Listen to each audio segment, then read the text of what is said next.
Assalamualaikum warahmatullahi wabarakatuh. Subhanallah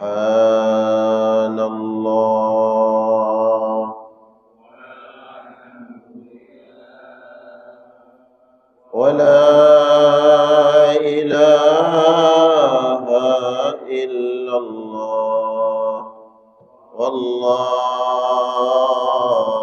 akbar. Subhanallah walhamdulillah wa la ilaha illallah wallahu akbar. Subhanallah walhamdulillah wa la ilaha illallah wallahu akbar. Innal hamdalillah nahmaduhu wa nasta'inuhu wa nastahdihi wa natubu ilayhi wa na'udzu billahi min shururi anfusina wa min sayyiati a'malina. Man yahdihillahu fala mudilla lahu wa man yudlilhu fala hadiya lahu. Asyhadu an la ilaha illallah wahdahu la syarika lah wa asyhadu anna Muhammadan abduhu wa rasuluh. Allahumma salli wa sallim wa barik wa karim wa an'im ala nabiyyina wa rasulina wa imamina wa qudwatina sayyidina maulana Muhammad wa ala alihi wa jami'i ashabihi wa man tabi'ahu ila yaumiddin, amma ba'du. Allahumma la ilma lana illa ma 'allamtana innaka antal alimul hakim.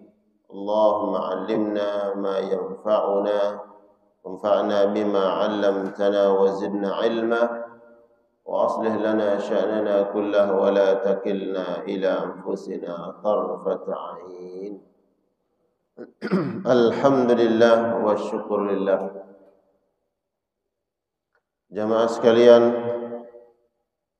yang dirahmati, yang dimuliakan oleh Allah Subhanahu wa taala, alhamdulillah kita dikumpulkan kembali oleh Allah Subhanahu wa taala dalam keadaan sehat wal afiat di rumah Allah, di tempat yang dimuliakan oleh Allah, yang insyaallah doa-doa kita di tempat ini diijabah, dikabulkan oleh Allah Subhanahu wa taala. Salawat salam kita sampaikan kepada qudwah hasanah kita, baginda Nabi Muhammad sallallahu alaihi wasallam, kepada keluarganya dan seluruh sahabat-sahabat Rasulullah sallallahu alaihi wasallam. Semoga kita semua atas sebab kita sering dan terus melantunkan selawat salam kepada Rasulullah sallallahu alaihi wasallam, kita dipantaskan dan layak nanti di akhirat mendapatkan syafaat baginda Nabi Muhammad sallallahu alaihi wasallam. Insyaallah syafaat masuk surga bi ghairi hisabin wala azab. Aminkan semuanya, amin ya rabbal alamin. Jemaah sekalian yang dimuliakan Allah, kita lanjutkan membahas kitab Riyadhus Shalihin dari Imam An-Nawawi rahmatullah alaih. Pada pertemuan yang lalu di awal bulan Ramadan kita membahas bab tentang permasalahan dalam doa. Permasalahan fi masailin minad doa, hal-hal yang terkait dengan doa. Ada larangan dari Nabi sallallahu alaihi wasallam dalam hadisnya, yang ini sudah kita bahas pada pertemuan yang lalu, tidak boleh berdoa yang buruk terhadap diri kita, terhadap keluarga kita, terhadap harta kita. Karena doa-doa keburukan ini kita tidak tahu. Di saat kita berdoa, kemudian waktu tersebut, waktu yang mustajab. Dan biasanya orang berdoa keburukan terhadap dirinya, terhadap anak-anaknya, ataupun harta bendanya dalam kondisi marah. Karena setiap ucapan itu sesungguhnya doa. Ketika ada orang tua marah kepada anaknya, kemudian dia berkata-kata yang buruk, mengumpat, ya, mencaci maki, ya, kemudian berucap hal yang buruk terhadap anaknya, nah ini termasuk doa keburukan dalam pandangan agama. Berkata-katalah yang baik, karena kita tidak tahu di saat kita berucap itu adalah waktu yang mustajab, ya. Kemudian hadis berikutnya masih terkait dengan doa, ada waktu dan situasi keadaan yang mustajab untuk kita berdoa. Dari sahabat Abu Hurairah radhiyallahu taala anhu, anna Rasulullah sallallahu alaihi wasallam qala. Kata sahabat Abu Hurairah, Nabi sallallahu alaihi wasallam bersabda, aqrabu ma yakunul abdu min rabbih wa huwa sajid fa aktsaru ad-du'a. Kata Nabi sallallahu alaihi wasallam, seorang hamba sangat dekat keadaannya dengan Allah Subhanahu wa taala manakala dia dalam keadaan sujud, ya. Dalam keadaan sujud, inilah saat atau waktu kita sangat dekat dengan Allah Subhanahu wa taala. Maka pesan Nabi, fa'aksiru ad-du'a, maka perbanyaklah minta kepada Allah di saat itu. Perbanyak minta, karena kita tidak tahu di antara permintaan kita mana yang dikabulkan, di-ACC oleh Allah Subhanahu wa taala. Maka perbanyak apa yang ingin kita minta, urusan dunia, urusan akhirat, anak-anak kita, kehidupan rumah tangga, kesehatan, dan seterusnya. Tapi para ulama mengingatkan yang paling utama kita minta kepada Allah adalah urusan akhirat. Fa'aksiru, perbanyak, maka utamakan dulu, kalau skala prioritasnya utamakan akhirat. Baru nanti itu kita urutkan mana urusan dunia kita. Nah, jamaah sekalian Allah muliakan, fa'aksiru, maka perbanyak. Perbanyak doa itu berarti kan kita membutuhkan waktu yang lama dalam sujud. Betul nggak? Karena banyak yang kita minta, berarti kita membutuhkan waktu yang lama. Bagaimana Ustaz kalau kita bermakmum dalam sholat, dalam sujud itu kita mau, kan perintah Nabi perbanyak minta, perbanyak doa. Sedangkan imam kita sudah bangkit dari sujud. Nah, ini perlu dipahami permasalahan ini. Jadi, walaupun ada perintah di sini, ada perintah. Perintah itu pertama mengirim pesan sesuatu yang bersifat wajib, artinya harus dilakukan. Kalau tidak perkara yang maknanya kandungannya adalah wajib, berarti sunnah. Lakukan kalau memungkinkan untuk dilakukan. Kalau tidak memungkinkan, ya jangan. Ya. Jadi kalau tidak suatu hal yang harus dilakukan, berarti sunnah. Nah, perintah fa'aksiru fi doa, maka perbanyak doa. Disinilah kita lihat situasinya, keadaannya. Kalau kita bermakmum dalam sholat, lalu kita ingin perpanjang doa kita, sedangkan imam sudah bangkit dari sujud, mana lebih utama kita memperpanjang doa kita, memperbanyak doa kepada Allah sesuai dengan perintah Nabi, atau mengikuti imam? Mengikuti imam. Walaupun kita ingin doa, kan kata Nabi perbanyak doa. Saya ingin banyak doa nih. Maka yang lebih utama adalah mengikuti imam. Kalau imamnya sudah bangkit dari sujud, maka ikuti imam. Tidak boleh seorang makmum terlalu lama mengambil jarak antara gerakan imam dengan gerakan dia sebagai makmum. Ya, kadang ada orang yang dia sujud lama, imamnya sudah bangkit dari sujud. Udah lama tasyahud imamnya, baru dia bangkit dari sujud. Kenapa dia lama? Mungkin ada doanya. Maka kata para ulama, lebih utama adalah mengikuti imam. Lalu kapan kita amalkan?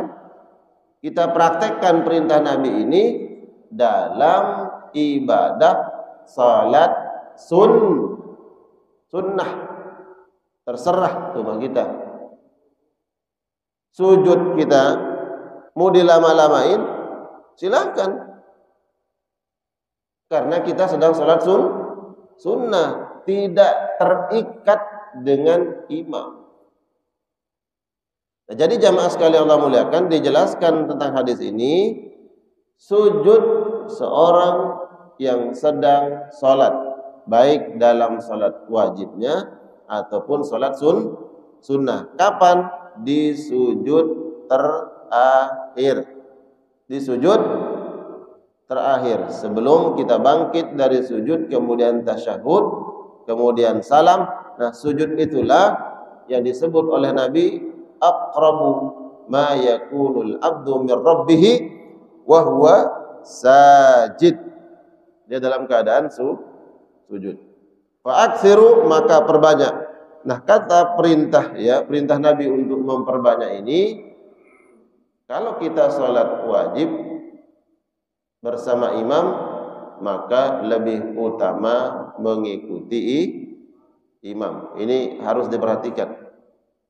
Nggak boleh makmum itu egois, ya, mau mengikuti kemauannya sendiri, mau lama-lama berdoa dalam sujudnya atau dalam rukuknya, sedangkan imam sudah ruku, dia ingin lama ruku, ya, dia ingin lama-lama sujud, sedangkan imamnya sudah bangkit dari sujud. Itu nggak boleh, ya. Di antara kesalahan makmum dalam sholat berjamaah adalah dia tidak mengikuti imam, ya, tidak mengikuti imam. Dia mengambil jarak waktu yang lama antara gerakan dia dengan gerakan imam. Itu salah satu kesalahan daripada makmum. Jadi jamaah sekalian Allah muliakan, ketika kita sujud dalam sholat kita, baik sholat wajib ataupun sholat sunnah, ini adalah waktu yang sangat mustajab untuk kita berdoa kepada Allah Subhanahu wa taala. Fa'kthiru, kata Nabi, perbanyaklah doa. Lalu doa seperti apa? Apakah boleh kita berdoa dengan bahasa kita sendiri, sedangkan kita tidak menghafal doa-doa yang teksnya berbahasa Arab? Maka para ulama menjelaskan yang paling utama adalah berdoa dengan doa yang ma'thur. Ya. Doa ma'thur itu apa? Doa yang termaktub, ada di dalam Al-Quran, dan doa itu diajarkan oleh Nabi. Itu paling utama doa. Di dalam Al-Quran banyak doa-doa yang diajarkan oleh Allah, baik langsung diajarkan oleh Allah atau Allah menyebut doanya para nabi yang Allah abadikan di dalam Al-Quran. Doa Nabi Adam ada, doa Nabi Ibrahim ada, ya kan? Doa Nabi Zakaria ada, doa Nabi Musa ada, ya. Doa Nabi Sulaiman ada, doa Nabi Adam yang ada di awal surah Al-Baqarah. Rabbana zalamna anfusana wa illam taghfir lana wa tarhamna lanakunanna minal khasirin. Mungkin ada orang yang merasa bahwa ya Allah, ada dosa, ada maksiat, ingin bertobat. Nah, di situ baca doanya, minta ampun kepada Allah. Doa Nabi Ibrahim, ya, Rabbana ghfirli wa liwalidayya walil mu'minin yauma yakumul hisab. Ya. Doa Nabi Zakaria, minta keturunan. Wa nada wa Zakaria idnada rabbahu. Lanjutnya apa? Rabbi habli minas salihin. Doanya Nabi Zakaria. Wa Zakaria idnada rabbahu Rabbi la tadharni farda wa anta khairul warithin. Surat Al-Anbiya. Doa. Nah, jadi doa ma'thur itu adalah doa-doa yang ada di dalam Al-Quran dan doa yang diajarkan oleh Nabi. Ya Allah, banyak banget doa yang diajarkan oleh Nabi. Tinggal kita pilih mana yang ingin kita baca. Lalu seandainya ada orang yang tidak menghafal doa-doa tersebut, lalu bagaimana? Apakah boleh dengan bahasa sendiri?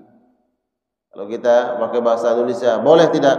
Ketika kita sujud kemudian, ya Allah, kabulkan ya Allah, kami minta ya Allah, mudahkan ya Allah. Ya, sebut tuh hajat-hajatnya menggunakan bahasa sendiri dalam salatnya. Pendapat yang paling kuat adalah tidak menggunakan bahasa kita sendiri, karena Allah tahu apa yang ingin kita sampaikan, maka sampaikan di dalam hati. Jadi kalau kita tidak hafal doa-doa ma'thur tadi yang menggunakan bahasa Arab, maka tidak menggunakan bahasa kita sendiri, sampaikan dalam hati. Allah Subhanahu wa taala tahu, Allah dengar. Wa in tajharu bil qawli fa innahu ya'lamu sirra wa akhfa. Allah tahu apa yang dirahasiakan, apa yang tersembunyi, apa yang dalam hati kita Allah tahu. Jadi minta, ya, ketika kita sujud terakhir itu. Kemudian hadis berikutnya dari sahabat Abu Hurairah. Ini sahabat Abu Hurairah meriwayatkan hadis yang lain terkait dengan doa. Anna Rasulullah sallallahu alaihi wasallam qala, Nabi bersabda, yustajabu li ahadikum ma lam ya'jil, yaqulu qad da'awtu rabbi falam yustajab li. Nabi SAW bersabda, semua doa-doa kalian akan dikabulkan, ya, diijabah. Semua doa yustajab. Apa arti yustajab? Di ijabah, dikabulkan oleh Allah. Malam ya'jil, selama dia tidak tergesa-gesa.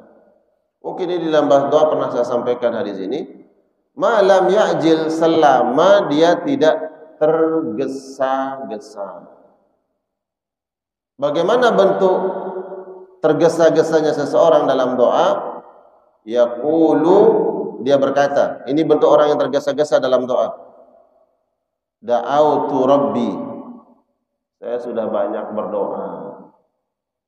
Falam yustajab li, tapi belum dikabulkan. Jadi dia merasa bahwa tidak perlu berdoa lagi karena sudah lelah, sudah capek. Dia menganggap bahwa ya tidak dia kabulkan oleh Allah, ngapain juga berdoa.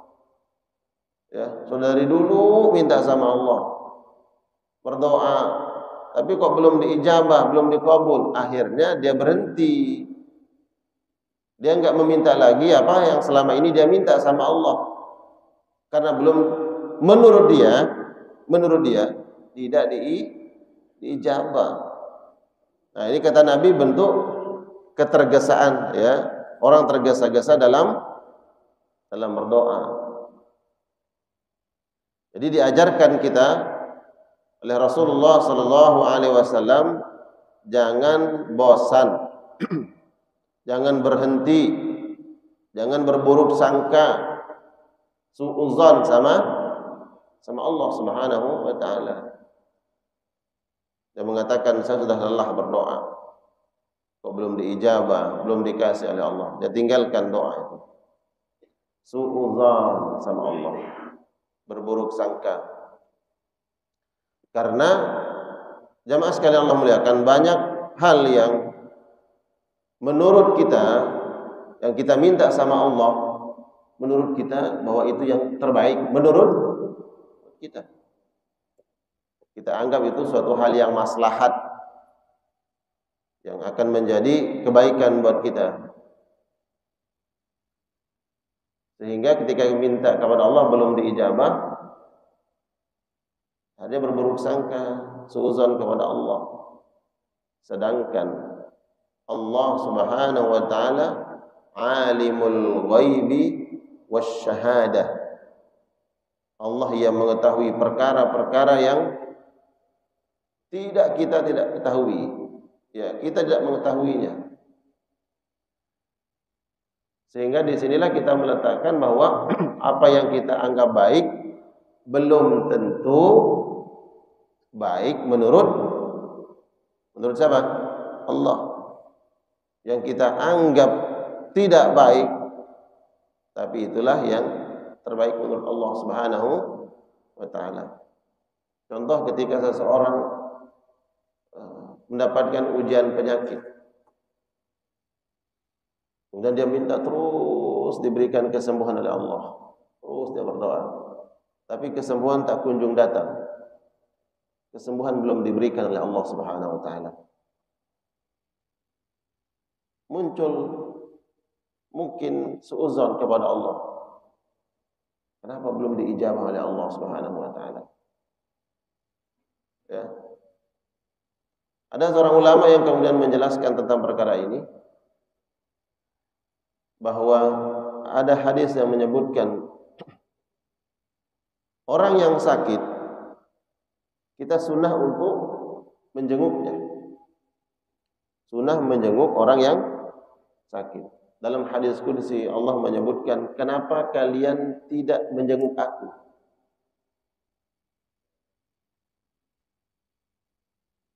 Disebutkan bahwa, ya Rabb, bagaimana kami akan menjengukmu?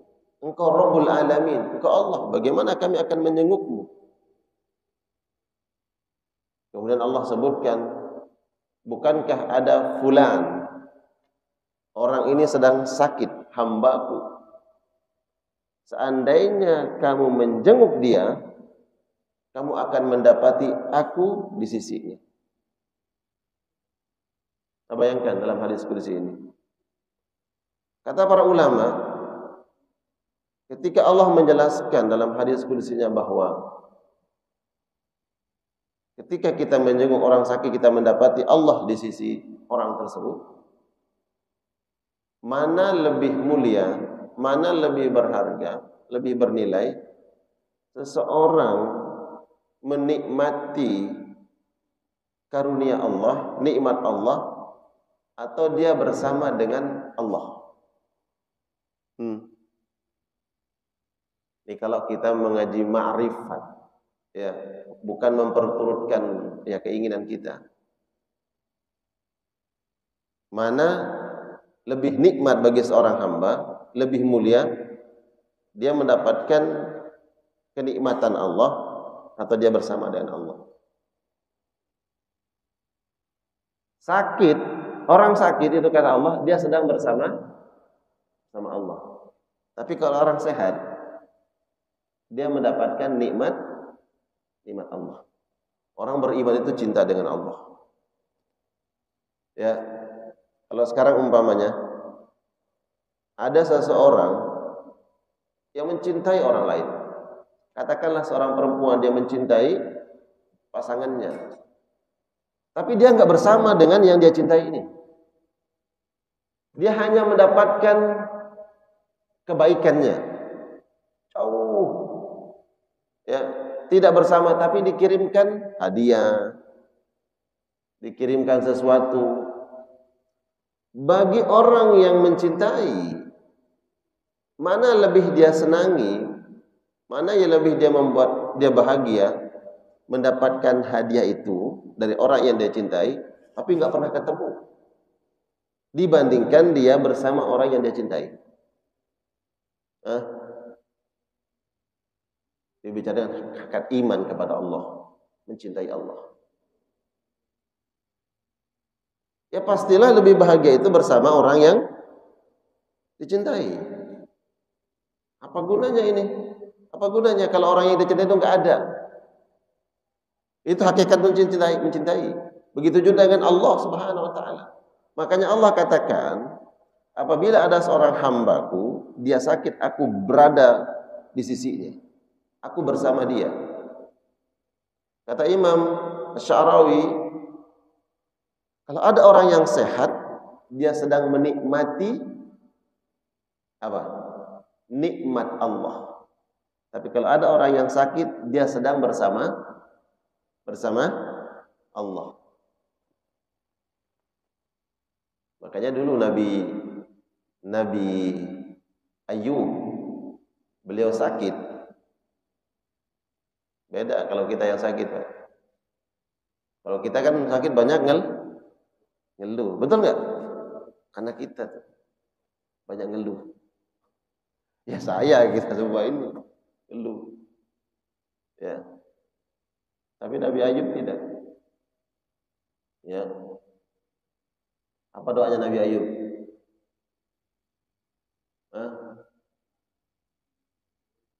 Qad masyani ad-durr. Ya Allah, aku ditimpa oleh sesuatu penyakit. Dia hanya mengatakan, ya Allah, aku sakit. Dia tidak minta dalam ayat itu, ya Allah, sembuhkan aku. Dia nggak minta, bayangkan tuh. Kalau kita sakit, apa yang kita minta? Sembuh, kan? Ya nggak apa-apa. Itu juga syariat. Itu juga diperbolehkan. Ya minta kesembuhan. Tapi bayangkan Nabi Ayub itu sakit, dia nggak minta kesembuhan, dia hanya mengatakan, ya Allah, saya sakit. Dia nggak minta kesembuhan. Nah, dalam hadis qudsi tadi bahwa ketika seseorang sakit, dia sedang bersama Allah, tapi kalau ada orang yang sehat, dia sedang menikmati nikmat Allah. Mana lebih membahagiakan bagi orang yang mencintai? Dia hanya mendapatkan hadiah. kebaikan dari orang yang dia cintai, tapi orang yang dia jauh nggak tahu kemana, dibandingkan dengan dia bersama orang yang dia cintai. Hah? Itulah kemudian Nabi Ayub tidak minta disembuhkan oleh Allah. Karena dia menyadari bahwa ketika dia sakit, dia sedang bersama Allah Subhanahu wa ta'ala. Jadi jamaah sekalian Allah muliakan, bahwa setiap doa akan dikabulkan oleh Allah Subhanahu wa ta'ala selama kita tidak tergesa-gesa. Makna tergesa-gesa langsung dijelaskan oleh Nabi. Ya, jadi nggak perlu kemudian apa makna tergesa-gesa di sini? Kita bertanya-tanya apa makna tergesa-gesa?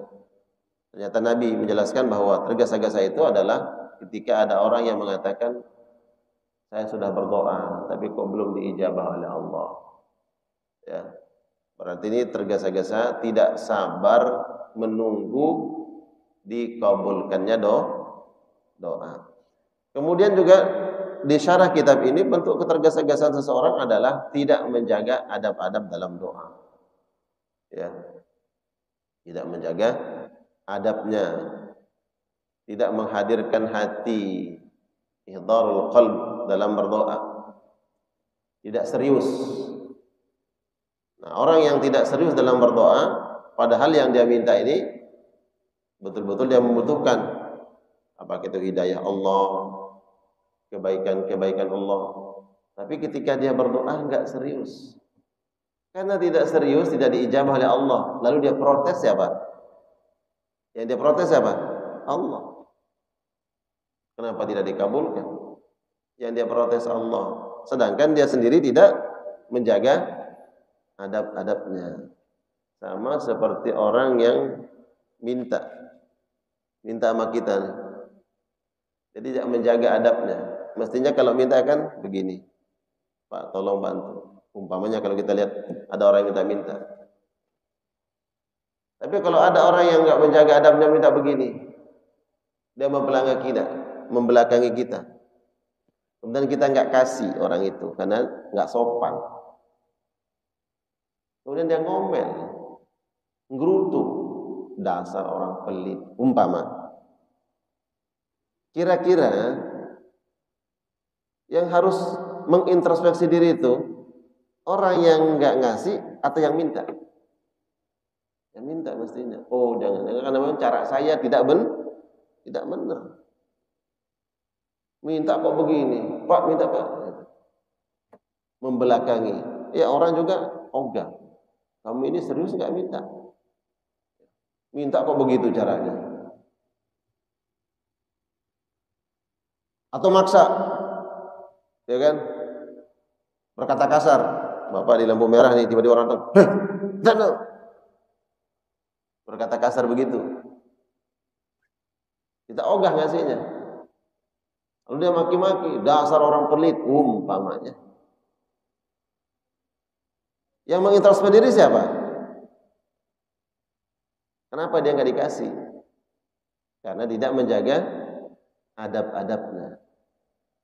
Nah, di sinilah. Jadi bentuk ketergesa-gesaan itu salah satunya adalah tidak menjaga adabnya. Serius, Pak. Ya. Bahkan kita dianjurkan untuk ilha, itu memperlihatkan bahwa kita betul-betul butuh, ya.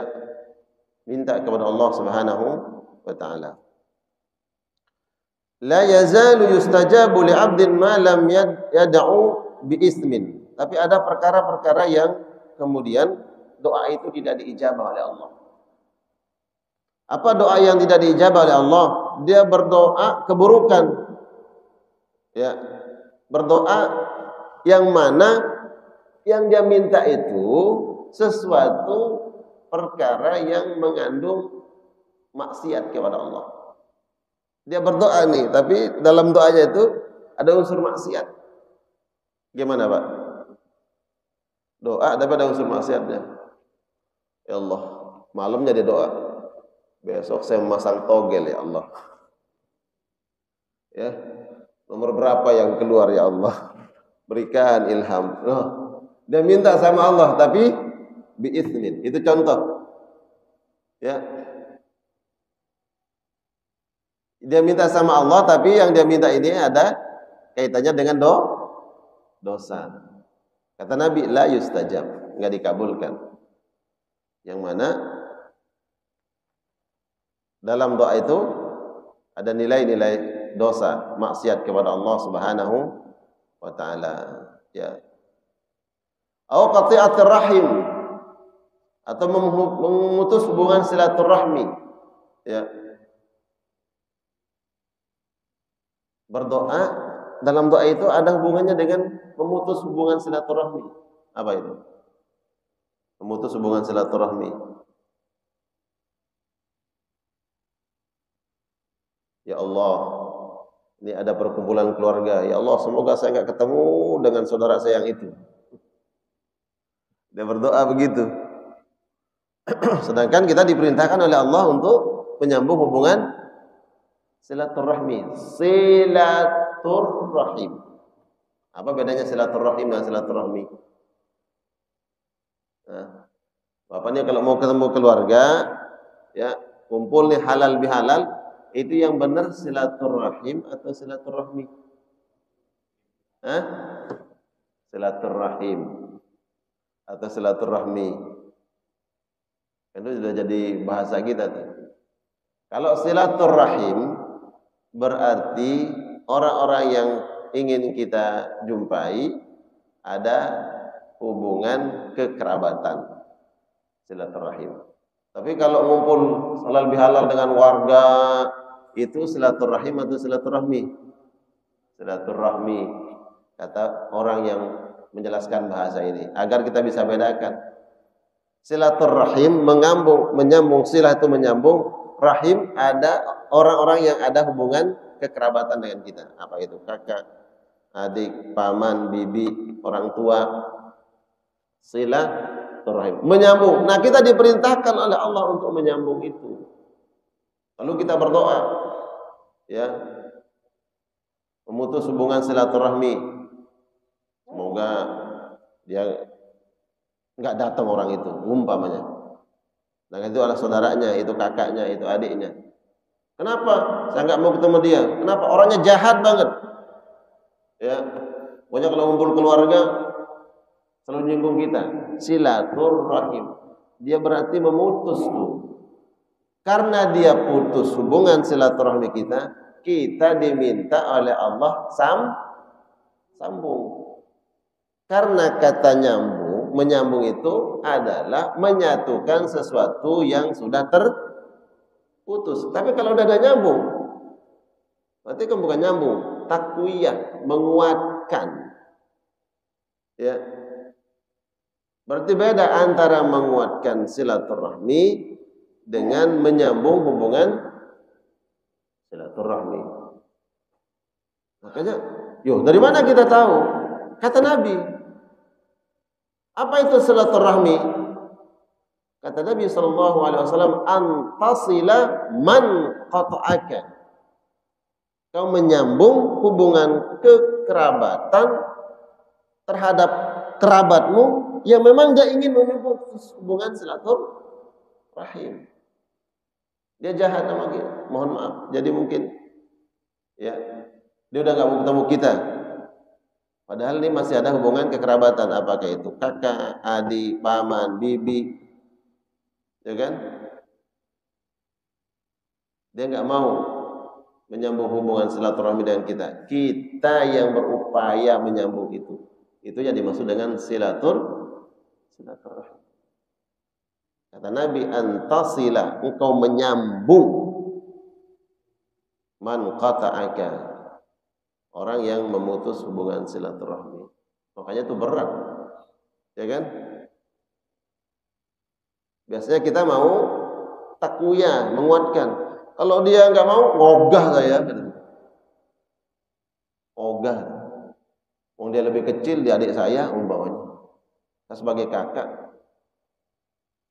saya pamannya, ogah, kan gitu. Makanya kemudian besar pahalanya orang yang mau menyambung hubungan silaturahmi. Apa balasannya? Nanti di akhirat ada surga yang memanggil. Mana mereka-mereka yang menyambung hubungan silaturahmi? Ada khusus tuh surga memanggil mereka. Tapi menyambung silaturahmi itu, kalau ada orang yang memutus hubungan silaturahmi dengan kita dari kalangan kerabat, kita berupaya untuk menyambung kekerabatan itu. Walaupun kita dianggap ya kita merasa malu, kita mengalahkan ego kita, tapi tujuannya menyambung silaturahmi. Ini masih suasana lebaran kan ya? Iya. Halal bihalal dengan keluarga. Menguatkan. Jadi ada silaturahmi, ada taqwiyah, menguatkan hubungan silaturahim. Kata Nabi SAW bahwa doa akan diijabah manakala doa tersebut tidak ada. Yang kedua, tidak ada niatan untuk memutus hubungan silaturahmi. Ya. Ma lam ya'jil, selama dia tidak tergesa-gesa. Ini jadi hadis yang berikutnya sama yang disebutkan oleh sahabat Abu Hurairah. Ma lam ya'jil, selama orang ini tidak tergesa-gesa. Qila ya Rasulullah, mal istijal, apa yang kau maksud dengan tergesa-gesa? Qala, Nabi berkata,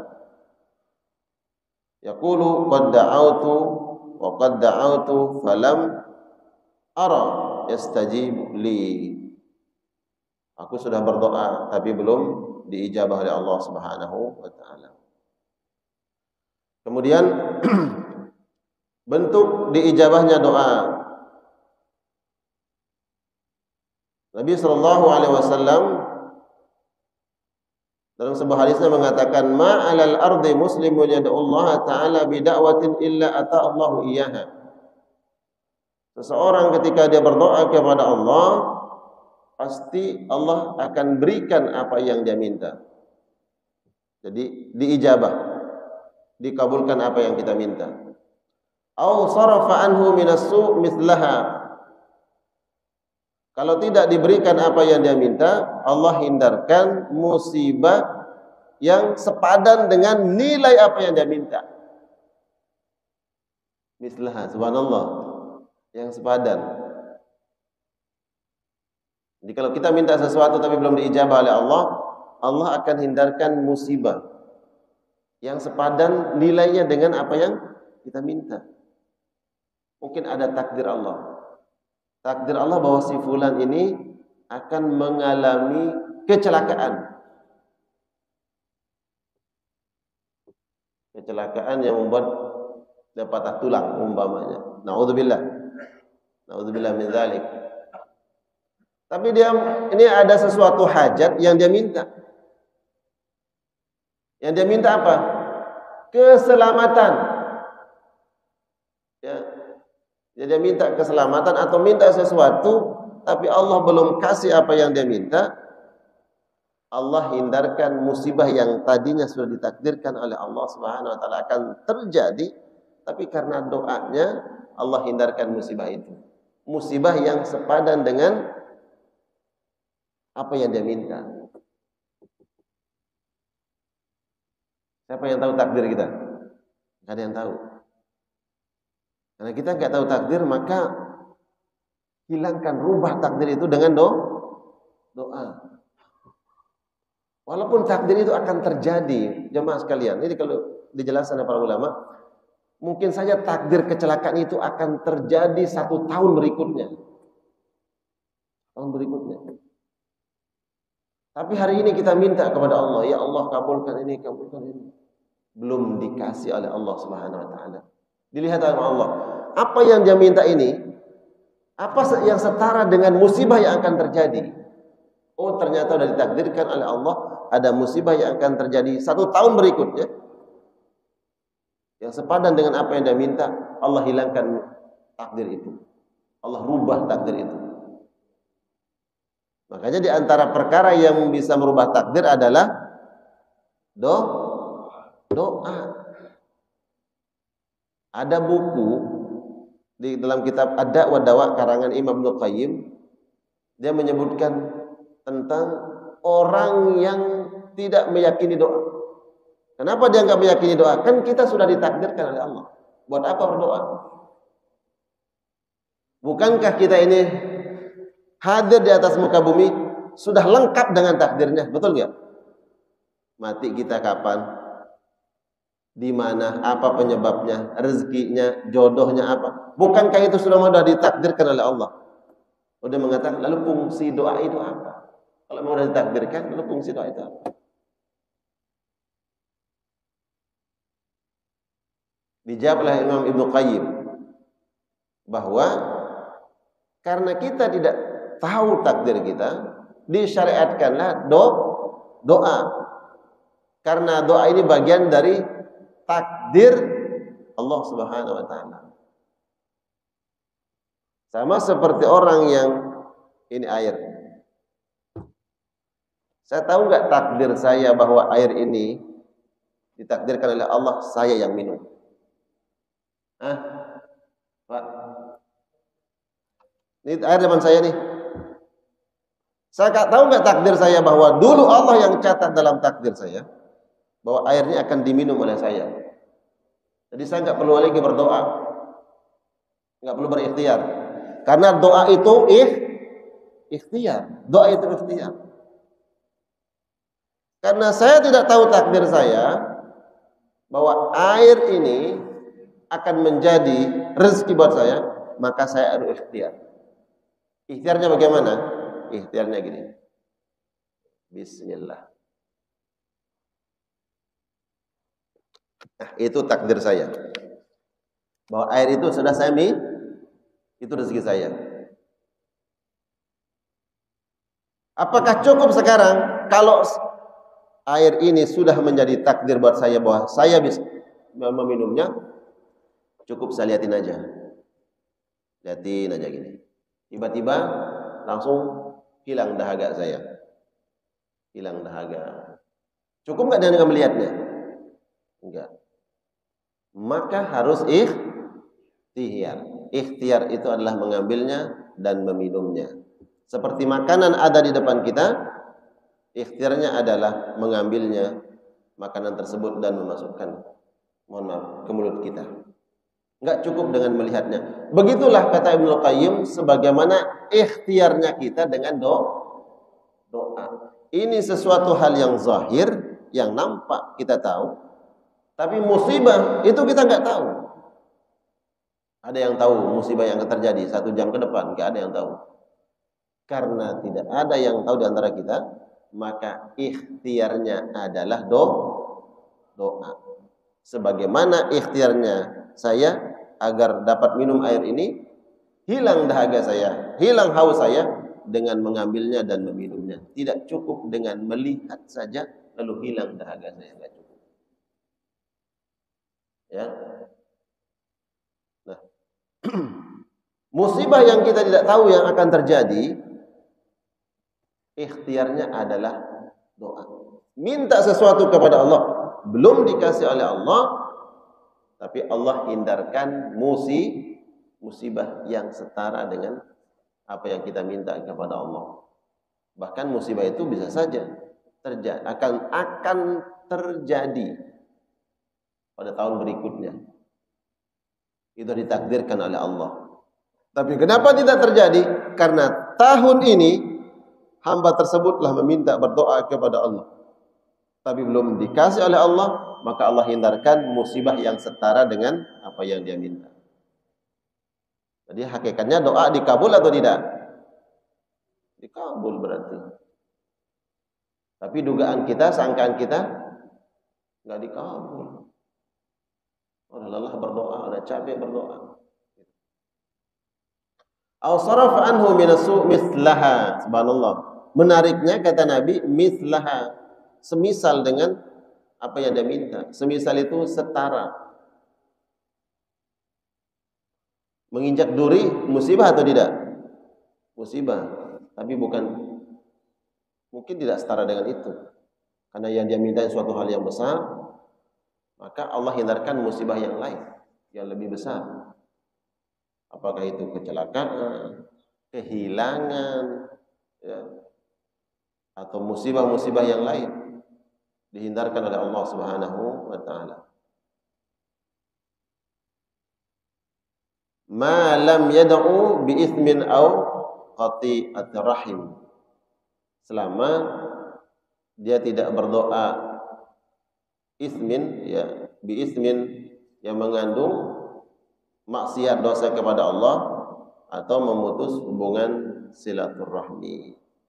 Jadi di dalam hadis yang terakhir ini kita dapat mengambil pelajaran, mendapatkan hikmah bahwa sesungguhnya setiap apa yang kita minta kepada Allah dikabulkan oleh Allah Subhanahu wa taala. Hanya saja bentuk dikabulkannya berbeda-beda, ya. Baik, ini lanjutan dari bab fadlud du'a, keutamaan berdoa kepada Allah Subhanahu wa taala. Insyaallah bab berikutnya tentang karamah, tentang kekeramatan. Baik, mungkin ada yang ingin ditanyakan sebelum kita salat sunnah isyraq. Ya, terbit sebentar, terbit. Baik, sudah terbit ya. Silakan. Waalaikumsalam.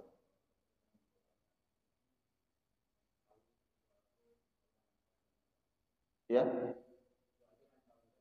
Ya.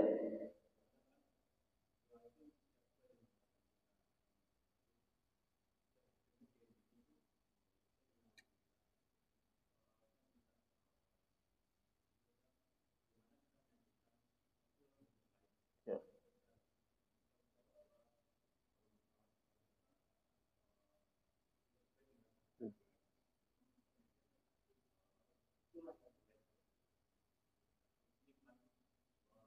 Agar kita ridha ikhlas. Ya. Baik. Jamaah sekalian Allah muliakan. Pahami, kenali diri kita. Maka kita akan mengenal Allah. Walaupun ini bukan hadis, ya. Man 'arafa nafsahu 'arafa rabbahu. Untuk sampai kepada jawaban itu, Pak. Barang siapa yang mengenal dirinya, maka dia akan mengenal Allah. Kita ini memiliki ilmu yang terbatas. Apa yang kita anggap baik belum tentu itu yang terbaik menurut Allah. Apa yang kita anggap maslahat buat hidup kita menurut Allah itu bukan maslahat. Nah, ini yang harus kita paham, itulah hakikat diri kita.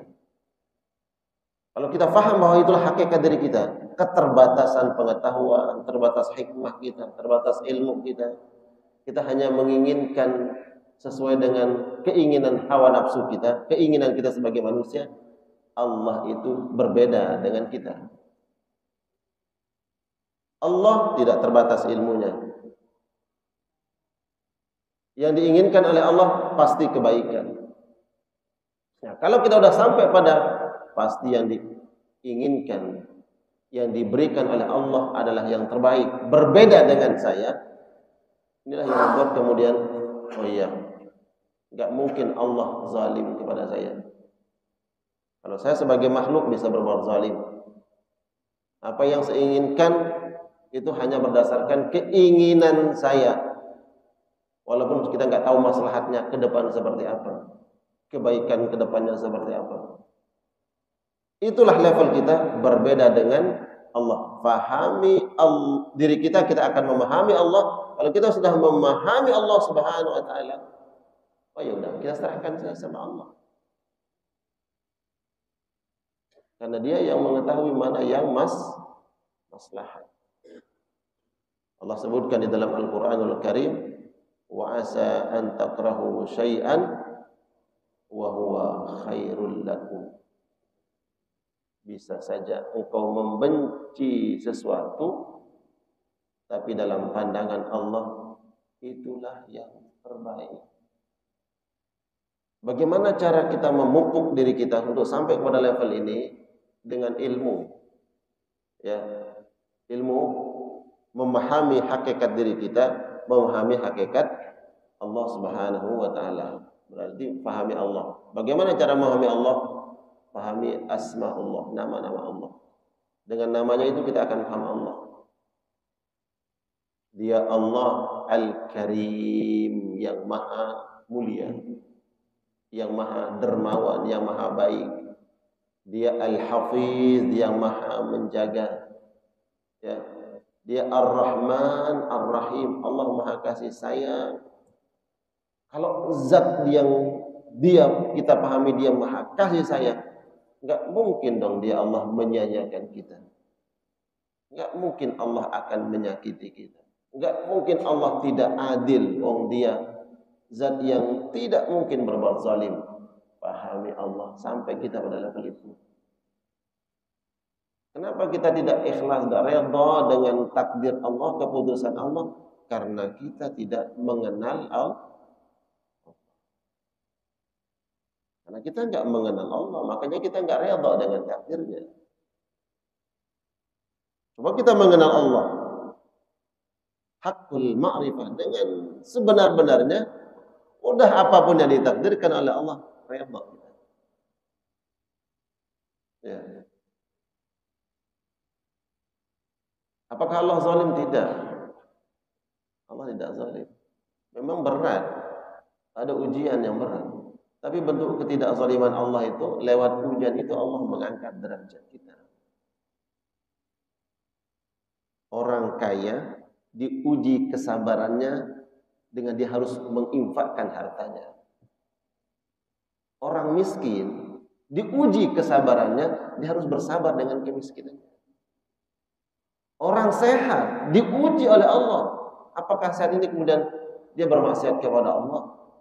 Diuji lah situ. Orang sakit diuji oleh Allah dengan kesabarannya menerima penyakit. Dan semua bentuk ujian tadi, kalau orang kaya kemudian dia tidak kikir, dia tidak bakhil, bukankah itu orang yang lebih utama nanti? Khairun nas anfa'uhum linnas. Kemudian orang sabar, orang yang miskin yang sabar. Bukan dengan kesabaran itu Allah akan mengangkat derajatnya. Yang sakit lebih dahulu nanti Allah akan masuk surga, berikan masuk surga. Semakin tinggi ujian penyakit seseorang, makin lebih dahulu dia akan masuk surga dibandingkan dengan orang yang sehat nggak pernah sakit, atau sakitnya mungkin levelnya lah sakit biasa, kemudian setelah itu dia meninggal dunia. Ada orang yang diuji dengan penyakit. Ada sebuah hadis disebutkan nanti di akhirat ada orang yang ingin dibalikkan oleh Allah ke dunia, diuji dengan penyakit yang dulu semasa dia hidup dia minta agar dia sembuh. Berat penyakitnya. Di akhirat kemudian Allah berikan ganjaran pahalanya, bentuk rahman, kasih sayang Allah. Walaupun di dunia diuji dengan penyakit, tapi Allah inginkan kebaikan untuk dia di akhirat. Diberikan pahala, dia minta kepada Allah, ya Allah balikkan lagi aku ke dunia, uji aku dengan penyakit 10 kali lipat beratnya. Padahal dulu ketika dia sakit, apa yang dia minta? Ya Allah berat, ya Allah sembuhkan ya Allah. Tapi ketika di akhirat Allah perlihatkan pahalanya, dia ingin balik lagi ke dunia. Ya Allah kasih lagi penyakit, ujian penyakit 10 kali lipat seperti itu, karena besar pahalanya. Allah yang maha tahu. Berarti beratnya ujian yang kita kadang membuat kita belum siap redha, ikhlas menerima takdir itu. Di situ Allah memberikan kebaikannya. Kebaikan apa? Untuk akhirat. Kita ingin bahagia di dunia, ya, ingin tentram di dunia, mustahil.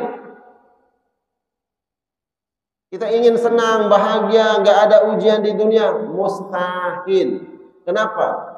Mustahil engkau mencari kebahagiaan di tempat di mana Nabi Adam dihukum oleh Allah Subhanahu wa taala. Dunia ini kan hukuman bagi Nabi Adam. Ya enggak? Nabi Adam di surga dulu. Kemudian dilemparkan, dibuang ke tempat itu menjadi hukuman dia. Terus kita berharap ingin senang, bahagia terus di tempat di mana Nabi Adam dihukum. Kan enggak mungkin. Sekarang di dunia orang diponis hukuman sekian tahun, masih jebloskan kemana? Penjara. Kita mau senang di penjara, umpamanya gitu? Enggak lah. Enggak mungkin kita akan mendapatkan kebahagiaan, kesenangan yang hakiki, yang sebenar-benarnya di tempat di mana seorang nabi dihukum di situ. Namanya dunia. Ya udah. Apapun ujian Allah Subhanahu wa taala itu untuk mengangkat ya derajat kita. Jadi kita berupaya kita menaikkan derajat kualitas keimanan kita, redha, ikhlas dengan takdir Allah. Karena semua yang ditakdirkan bagi orang beriman itu insya Allah baik.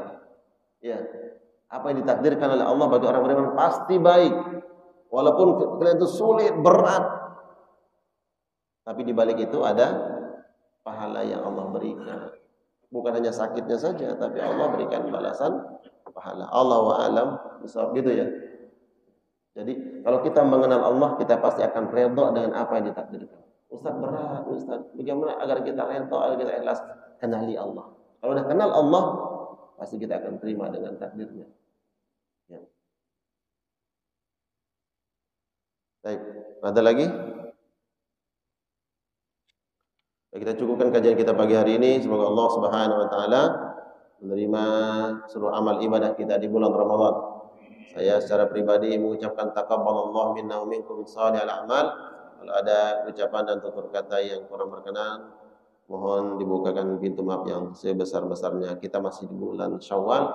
Mudah-mudahan kita diberikan oleh Allah kekuatan untuk menyempurnakan ibadah-ibadah sunnah kita, baik siamnya ataupun qiyamnya. Amin ya rabbal alamin. Kita tutup dengan doa kafaratul majlis. Subhanakallahumma wa bihamdika asyhadu an la ilaha illa anta astaghfiruka wa atubu ilaik. Wassalamu alaikum warahmatullahi wabarakatuh.